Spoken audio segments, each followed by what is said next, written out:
मजबूत होता की त्यावेळेला रिपब्लिकन पक्ष तुमच्या सोबत होता. आता काँग्रेस तुमच्या सोबत नाही. पवार साहेब काय करतायत मला माहित नाही आहे. आणि तुम्ही 2 बंधू एकत्र आलेले आहात. राजसाहेब ठाकरेंनी सातत्यानं भाषेच्या मुद्द्यावर आम्हाला मराठीचा अभिमान आहे. मराठीचा अपमान आम्ही अजिबात सहन करू शकत नाही. पण हिंदी सुद्धा आपली राष्ट्रभाषा आहे. महाराष्ट्र ही या देशाची आर्थिक राजधानी आहे.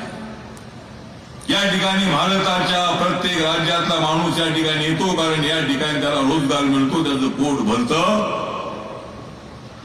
म्हणून माणसे येतात. म्हणून माणूस दाखवण्याची जबाबदारी आपल्या सगळ्यांची आहे.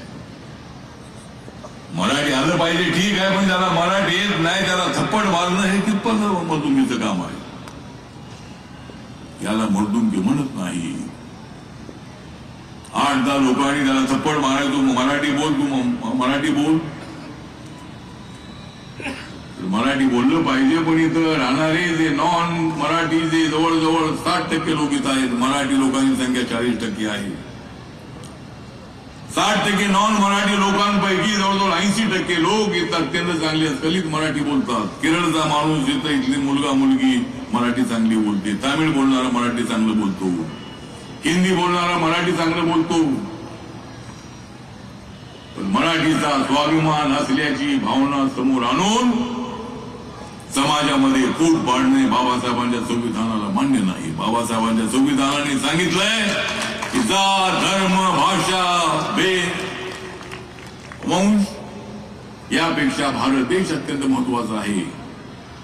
तुमच्यावर किती अत्याचार झाले तर देशाची वेळ आली तर तुम्ही या सगळ्या गोष्टी बाजूला ठेवा आणि देशासाठी लढा. हे बाबासाहेबांनी आम्हाला शिकवलं आहे.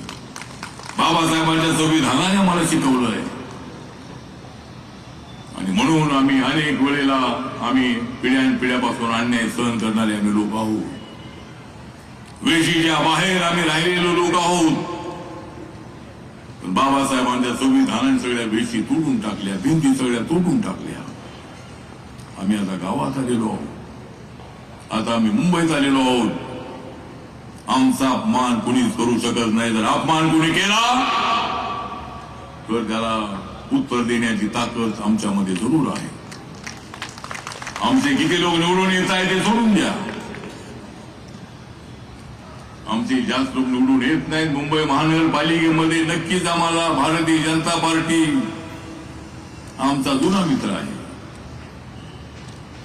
2012 मध्ये मी शिवशक्तीचा निर्णय घेतला. आणि शिवशक्ती म्हणजे फक्त शिवसेना नव्हे, शिवशक्ती म्हणजे शिवसेना आणि भाजप.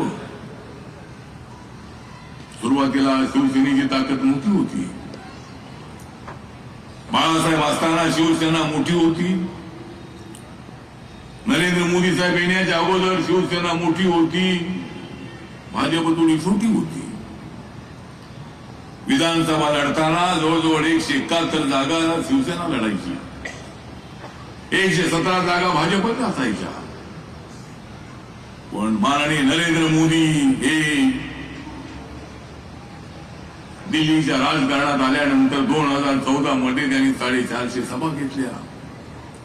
काँग्रेसच्या भ्रष्टाचारावर जबरदस्त अशा पद्धतीने हल्ला त्यांनी केला. त्यांच्यासोबत अनेक सभांमध्ये मी होतो. आणि नरेंद्र मोदीजी मला ते मुख्यमंत्री असल्यापासूनच ओळखत होते. ते मराठीमध्ये बोलायचे. बाबासाहेबांवर त्याने पुस्तक लिहिलं, त्याने मला दाखवलं होतं, मला ते दिलं होतं.